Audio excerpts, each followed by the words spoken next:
गोवंश हत्याबंदी कायदा नव्हे, हा गोपालक हत्याबंदी कायदा बनलेला आहे।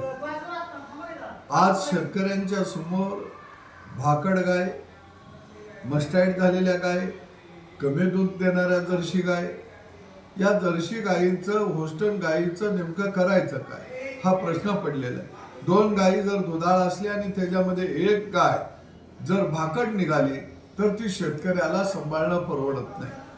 जर्सी गायला आणि म्हशीला जर गोऱ्या झाला तर तो आज अवतालाही चालत नाही, बाजारातही त्याला विकता येत नाही।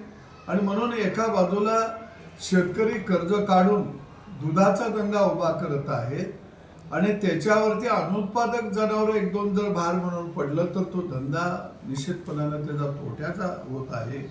आणि गोरक्षक हे जनावर बाहेर विकायचं म्हणलं तर रस्तोरस्ती अडवत आहेत, खंडणी बहादर बनून खंडण्या गोळा करत आहेत आणि याचा फटका निश्चितपणानं गावगाड्यातल्या शेतकऱ्याला बसत आहे। पूर्वी भाकड जनावराला 25,000 30,000 रुपये मिळायचे, त्याच्यामध्ये 20-25,000 रुपये घातलं की नवीन जनावर घेता यायचं। परंतु या गोरख रक्षकांच्या गोरख धंद्यामुळं आज संपूर्ण शेतकरी संकटात सापडलेला आहे।